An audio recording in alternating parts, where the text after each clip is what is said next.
Well, by definition, it's very simple, and I've talked about this in some of my other talks. Just look at the definition. Atheist. It means no God, no God. That's all it means. Anything beyond that, maybe you're a humanist, but it has nothing to do with atheism. Atheism simply means I don't have any gods. I don't have any Zeus. I don't have any Odin. I don't have any Allah. I don't have Allah. None of those things are part of what I do. And when the Supreme Court says we're a religion, I think all it's saying is we deserve the same kind of free speech protections that religions have. I don't like being designated a religion, legally speaking, but our legal system is just not capable of dealing with that. I don't know any. I mean, how would you define it?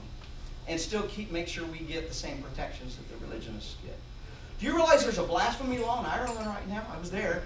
$25,000, 6 months in prison if you blaspheme another religion. Well, I don't want that to come to the United States. And I think that's kind of what the Supreme Court's trying to say is, we got the same protections that the Catholics or anybody else has. So I'm not a lawyer, obviously. Yeah. All right. Back to what you said, that religion is not natural, and your very circular answer to that gentleman's question. How can you possibly say that religion is an unnatural thing when throughout all cultures and pretty much all time, religion has been a constant through human society? Because that's a myth. There are cultures that don't seem to have any religion. The Hazda culture is still existent today, doesn't seem to have any gods in it. They don't worship any gods. They don't even bury their dead until a white man came along and kind of pushed them in that direction. They live on the coast of Tanzania. They also have, there's lots of myths in anthropology. And one of those myths is that every religion, every culture has some kind of god or religious structure. That's not true. Just like lots of them say every culture is some kind of a marriage. Well, yeah, some kind of marriage, but you certainly wouldn't, marriage in those other cultures certainly doesn't look like anything we would define as marriage. So there's lots of myths. Marriage being one of them. Having gods, having religions. It's a myth. Now, I'm not saying lots of religions don't. But where does religion come from? Pre-agricultural human beings were much less focused on religion than we are here. In this whole group, if you're living in a religious culture, we don't know what our ancestors looked like in pre-agriculture. Pre-agriculture, Jared Diamond's book. Jared Diamond says agriculture is the biggest mistake humans ever made. And I tend to agree with him on many levels. One of the biggest mistakes that happened when agriculture came along is religion started becoming much, much more important. And cultures that didn't even know what religion was now are adopting religions as a result of agriculture. And there's lots of reasons for that. But let's not buy into the myths about all cultures have religions, because they don't. All cultures have gods, because they don't. There are religions, cultures living right now that don't even seem to have gods or religions.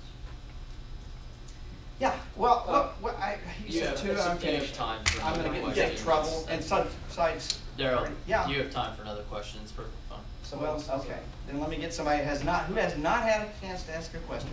Way back there, you've had your hand up several times. Go for it.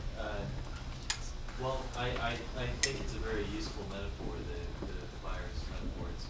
I really like it. I think it applies to a lot of situations. One thing that I didn't quite disagree or didn't quite agree with was that you can't argue people out of it necessarily. I personally feel that I was argued out of it. Okay. Through some because I perhaps it's because I tried to establish a rational basis for my religion and try to become a rational person. I'd say a lot of it had to do with education. But yeah, I say that I was talked out of it. And I have a website, or a YouTube series. Someone was arguing on it, and I remember this person arguing that, and I would get in with, my subscribers were arguing with this person. Right. Yeah. And eventually she emailed me. She's like, you ruined my life. I'm really starting to doubt this, and she seemed to have been argued out of it too. I've had a few other people. Well, I didn't go into detail. I didn't have time. You can't argue people out of. That's an overstatement. I entirely agree. Occasionally it happens. But I asked you how many of you have argued with somebody, how many of you won the argument, and almost nobody left their hand up. So that's the evidence I cite. Arguments, you can piss a lot of people off and not make any progress. So I suggest other ways to do that.